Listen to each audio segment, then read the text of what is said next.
Exposure to high temperatures or heat can cause serious illness and even death. Ensuring that your body is regularly hydrated and protected from sun during hot months is essential to maintaining balance for performing well at work. Risk factors for heat illness include high temperature and humidity, direct sun exposure, no breeze or wind, low liquid intake, heavy physical labor, wearing non-breathable waterproof clothing. No controls are in place to reduce the impacts of equipment that radiates heat, and the worker's body not being acclimated to working in a hot environment.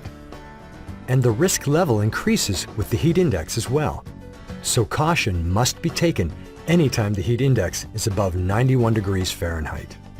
Following are the two most serious illnesses that may result from exposure to heat in the workplace.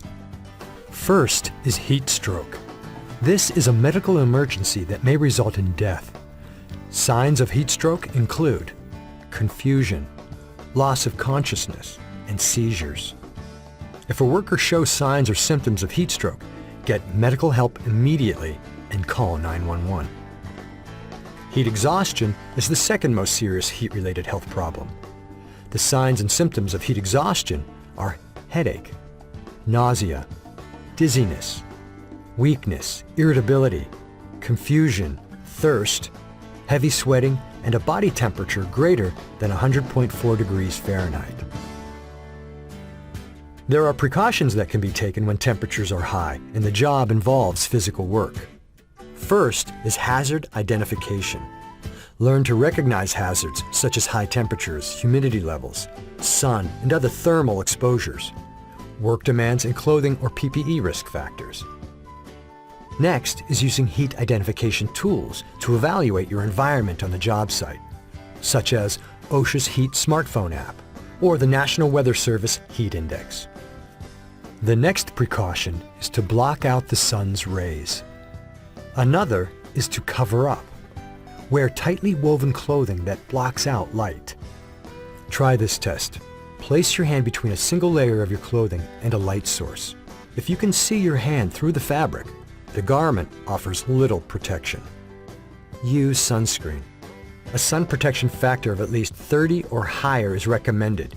You want to block both UVA and UVB rays with a broad spectrum sunscreen to guard against skin cancer. Be sure to follow application directions on the bottle. Wear UV absorbent safety glasses. They don't have to be expensive, but they should block 99 to 100% of UVA and UVB radiation.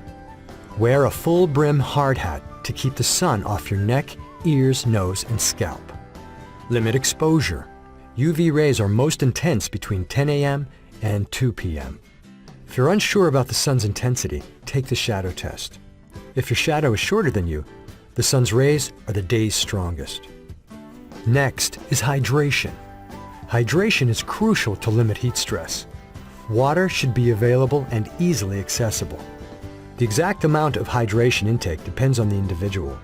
A good rule of thumb for an active construction worker is to drink 32 ounces of water an hour, which is about 1 cup every 15 minutes. Also, replace necessary electrolytes the body needs to stay hydrated, fueled, and focused.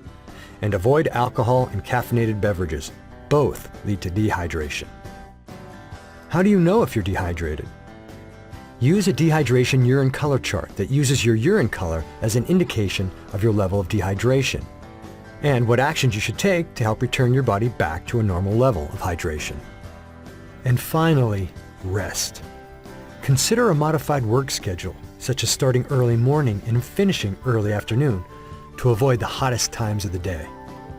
Take rest and water breaks when needed, and ensure that fully shaded or air-conditioned areas are available for periodic resting and cooling down.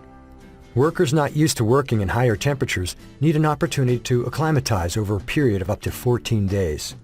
This process gradually allows the body to build a tolerance to working in the heat. If a worker falls ill from heat stress, immediately get them to a shady or air-conditioned area. Provide cool water and apply ice to the back of the neck, and immediately contact a supervisor. Working safely, especially in high temperatures, means being prepared. Knowing how to limit heat stress may save your life.